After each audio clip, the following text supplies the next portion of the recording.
Hello, folks. Today I am talking of a phenomenon related to a very common events that we see in our normal life. And it is concerned with a chapter that is not a part of A-level course these days, but it used to be. But it's a part of plus 2 courses in our country, NAB board, and in India CBSE, and also other boards. So it is concerned with a Bernoulli theorem or Bernoulli phenomenon, they say it as. So it is called as a Bernoulli theorem or phenomenon. So it is our common observation that when we hoist a flag, so this is the pole, and the clothes of the flag will just like this. So this is our national flag. Now when air flows or wind flows, this flag will flutter with the more common shape being like this. So suddenly these clothes forming the flag, they stand up. So here it was taken by the way downward, but they stand up. Why? So certain physics is there. Similarly, if we have a room filled with paper, maybe in your own case also, you are studying and you have lots of papers and books, and now then you operate a fan. You operate a fan here, so it should be somewhat like this. You operate a fan here. So as soon as you do that, these pages start to get lifted. So they will be spread. So if it is books, the pages start to become like this, and if they are papers, they start to fly off. So why this is sudden upward force? And again, there's one more incident in villages where they have got weak type of housing structures. So they simply use straws to cover their roofs, and here they have got bamboos and very weak type of walls. So when there is wind or storm, what happens is their roofs get blown away. They have done nothing wrong. They simply close the windows and doors here, but still this thing blows away. And it is often blamed to God or nature's fury it is called as. But the simple fact being applied here is physics. So what is happening in these cases? So in order to explain these things, I'd like to demonstrate a small experiment, a very small experiment. I used to do this in class, and today a certain idea sprung on me to demonstrate this on net as well. So I simply have this paper. I have cut it from the computer, and it is a 70 GSM paper, a bit heavier one.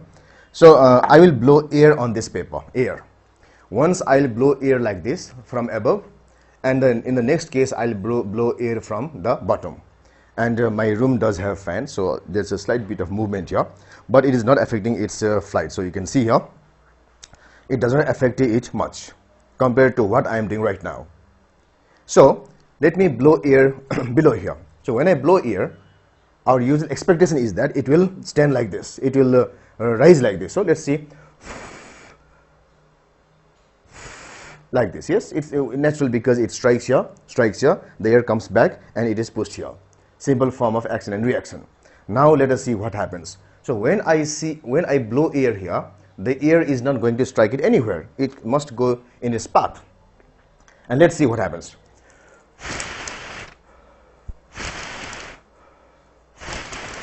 See, this thing rose. So why? It's because I have blown air over here. So what has happened here? So the same case has happened in these cases as well. So let us explain what has happened. So the very phenomenon, Bernoulli theorem, it says that when a certain fluid is flowing in a certain pipeline or something like that, so what happens is the sum of pressure plus 1/2 rho v square is equal to constant if it is going through the same height. Pressure, P means pressure, rho is the density. Actually I should have written the density like this, but since it is similar to P, we often do this, though it is not the official symbol.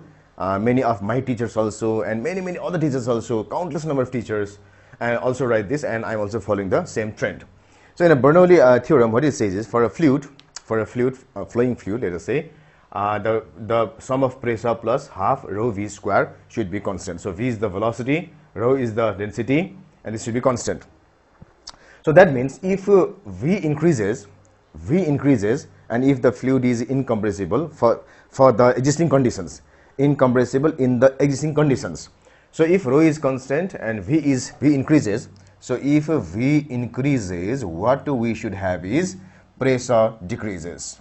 Pressure decreases according to this equation. And if v decreases, pressure should get up, this thing should increase or increases. So that is what happened right here. So what happened here is, when I operate the fan, the air has come into motion, so that's why the v here increased, which has decreased the pressure.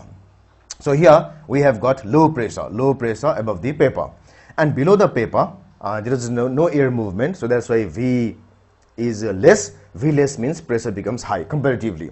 So here pressure decreases, and here pressure, let us say, remains constant, let us say nothing happening to air. So if so, then there is a imbalance of pressure upward, which causes upward force. Same thing in case of flags also. When air blows, generally what happens is the velocity of air is high in the upper regions, V high.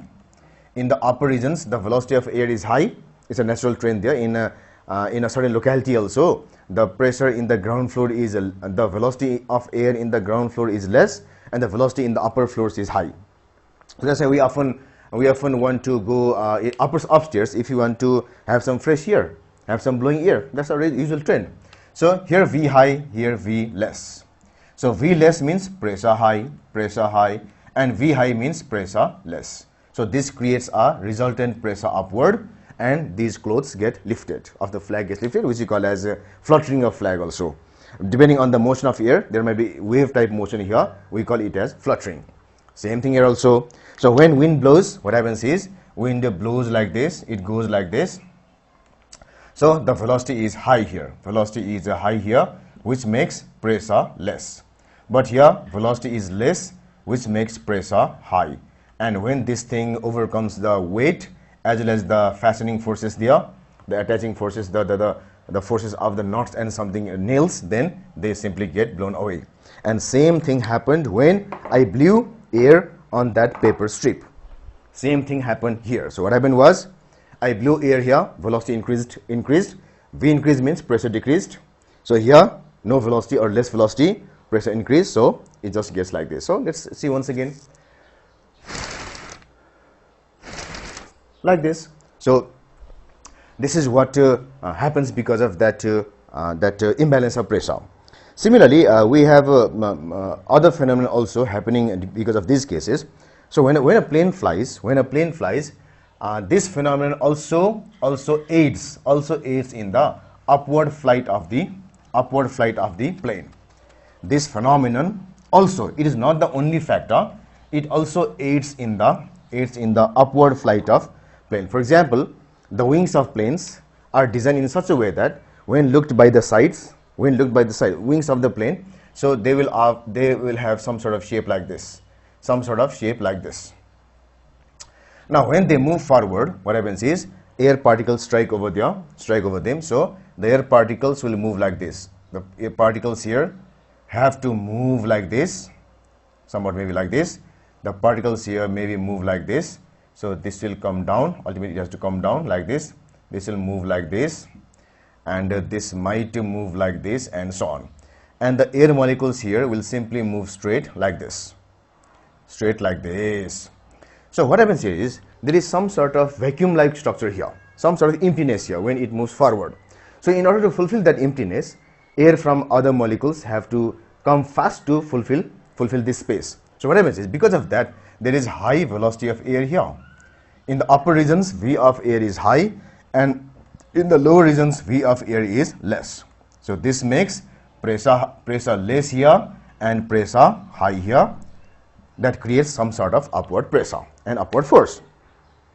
So this is not only a fact. So people often answer a question like this: because of this force, plane rises. No, the other force is simple reflection of air. So it is somewhat like this. It is designed somewhat like this, air strikes here and goes like this, so it creates some sort of this type of force, lifting force, because of reflection of air, action reaction. So this is also aids in the upward flight of the plane. So going through these things, so this phenomenon is very significant and widespread in our nature. So these are some of the cases, and there are other cases as well. For example, when a heavy vehicle passes by fast, or train passes by fast, you feel a sort of suction force towards the vehicle or towards the train. So you have done nothing, but you feel that force because there is a high velocity of air here because of the movement. That means low pressure. Here the velocity is less, high pressure, so you tend to go forward. So that's why in train stations or platforms, there is certain area beyond which you should not go. That means that is the area where the velocity of air could be affected, and that can cause imbalance of pressure. It doesn't mean that people will be sucked into the plane, but people might trip over there because of imbalance, and it might cause some unpleasant events. That's why people are prevented from doing that.